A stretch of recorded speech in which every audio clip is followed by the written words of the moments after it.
Hi friends, welcome to Y2K Samayal. இன்னைக்கு நாம பார்க்க போறது உடம்புக்கு ரொம்ப ஹெல்தியான வேர்க்கடலை உருண்டை ரெசிபி. சாதாரணமா குழந்தைகளுக்கு நம்ம வேர்க்கடலை கொடுத்தா அவங்க சாப்பிட மாட்டாங்க. அதுக்கு பதிலா இந்த மாதிரி உருண்டையை நம்ம செஞ்சு கொடுக்கலாம். கரும்பு சக்கரை வேர்க்கடலை யூஸ் பண்ணி செய்யறனால இந்த உருண்டை வந்து ரொம்ப வாசனையாகவும் இருக்கும். அதே மாதிரி ரொம்ப சாஃப்டாகவும் இருக்கும். 10 நிமிஷத்துல உடம்புக்கு ரொம்ப ஹெல்தியான வேர்க்கடலை உருண்டை செய்யறது எப்படின்னு பார்க்கலாம். அதுக்கு முன்னாடி நம்ம சேனலை இன்றைக்கி தான் நீங்கள் ஃபஸ்ட் டைம் பார்க்குறீங்கன்னா சேனலை சப்ஸ்கிரைப் பண்ணுங்கள். கூடவே பக்கத்தில் இருக்க பெல் ஐக்கனை கிளிக் பண்ணுங்கள். இப்போ வாங்க ரொம்பவே ஹெல்தியான வேர்க்கடலை உருண்டை செய்கிறது எப்படின்னு பார்க்கலாம்.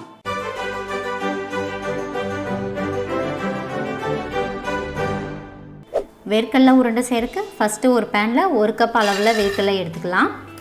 நான் யூஸ் பண்ணியிருக்க இந்த வேர்க்கடலை ஆல்ரெடி வறுத்த வேர்க்கடலை, அதனால் இந்த வேர்க்கடலையே ஒரு 2-3 நிமிஷம் போல் நான் பேனில் போட்டு நல்லா சூடு பண்ணி எடுத்துக்கிறேன். நீங்கள் பச்சை வேர்க்கடலை யூஸ் பண்ணுறதா இருந்துச்சுன்னா அடுப்பை மீடியம் ஃப்ளேமில் வச்சுட்டு ஒரு 10-12 நிமிஷம் போல் நீங்கள் வறுத்து எடுத்துக்கோங்க. வேர்க்கடலையோட தோலை எல்லாம் சுத்தம் பண்ணிவிட்டு அதை நம்ம ஒரு மிக்ஸி ஜாருக்கு ட்ரான்ஸ்ஃபர் பண்ணிவிட்டு கொரகொரப்பாக அரைச்சி எடுத்துக்கலாம். ரொம்ப ஃபைன் பவுடராக அரைக்க வேண்டாம். அடுத்தது ஒரு பேனில் 1 கப் அளவுக்கு கரும்பு சர்க்கரையை ஆட் பண்ணிவிட்டு அது கூடவே 1/4 கப் அளவுக்கு தண்ணியை ஆட் பண்ணிவிட்டு நல்லா மிக்ஸ் பண்ணி குக் பண்ண ஆரம்பிச்சிடலாம்.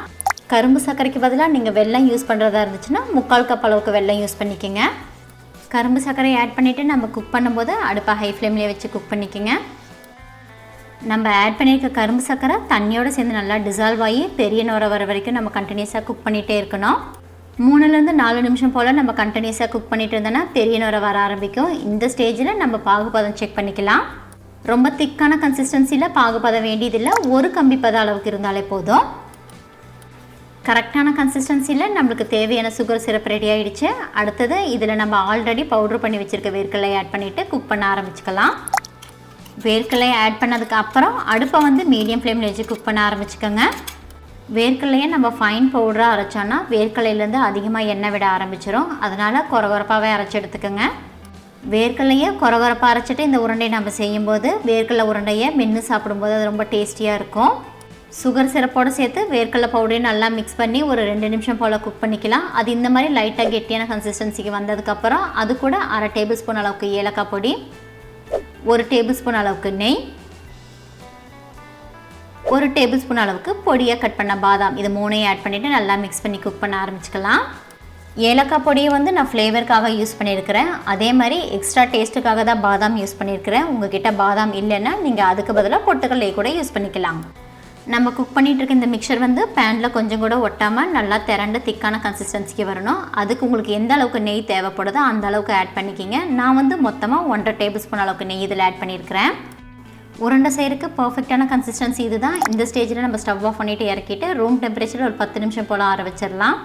உங்கள் கை பொறுக்கிற அளவுக்கு சூடு ஆறுனாலே போதும். அதுக்கப்புறம் கையை வச்சு இந்த மாதிரி ஒரு டைம் நல்லா மிக்ஸ் பண்ணி விட்டுட்டு நம்மளுக்கு எந்த சைஸில் லட்டு வேணுமோ அந்த சைஸில் நம்ம உருட்டி எடுத்துக்கலாம். அடிஷ்னலாக நெய் எதுவும் ஆட் பண்ண வேண்டியதில்லை. மிக்சரை ரொம்ப நேரம் நீங்கள் ஆற வச்சிட்டிங்கன்னா அதை வந்து நம்மளால் ஷேப் பண்ண முடியாது, பொடியாக ஆரம்பிச்சிடும். ஸோ உங்கள் கை பொறுக்கிற சூட்டுக்கு அதை உருண்டை பிடிச்சிக்கோங்க. 10 நிமிஷத்தில் உடம்புக்கு ரொம்பவும் ஹெல்தியான வேர்க்கடலை உருண்டை ரெடி ஆகிடுச்சு. சின்னவங்கள்லேருந்து பெரியவங்க வரைக்கும் இந்த உருண்டையை டெய்லியுமே சாப்பிட்லாம். வேர்க்கடலையை நம்ம உணவில் நம்ம டெய்லி சேர்த்துட்டோன்னா நம்ம உடம்புல இருக்க போன்ஸ் வந்து நல்லாவே ஸ்ட்ராங் ஆகும். இந்த உருண்டையை நம்ம ஒரு ஏர்டைட் கண்டெய்னரில் போட்டு ஸ்டோர் பண்ணி வச்சோன்னா 15 நாள் வரைக்குமே ஸ்பாயில் ஆகாது. இதோட டேஸ்ட்டும் மாறாது. அவ்வளோதாங்க, உடம்புக்கு ரொம்ப ஹெல்தியான வேர்க்கடலை உருண்டையை நம்ம ரொம்ப சுலபமாக செஞ்சுட்டோம். இந்த ரெசிபி உங்களுக்கு பிடிச்சிருந்துச்சுன்னா லைக் பண்ணுங்கள், உங்கள் ஃப்ரெண்ட்ஸ் அண்ட் ஃபேமிலிக்கு ஷேர் பண்ணுங்கள். இந்த ரெசிபியை நீங்களும் ட்ரை பண்ணி பார்த்துட்டு எப்படி இருந்துச்சுன்னு எனக்கு கமெண்ட் பண்ணுங்கள். மறுபடியும் இன்னொரு ரெசிபியில் பார்க்கலாம். அது வரைக்கும் பாய்.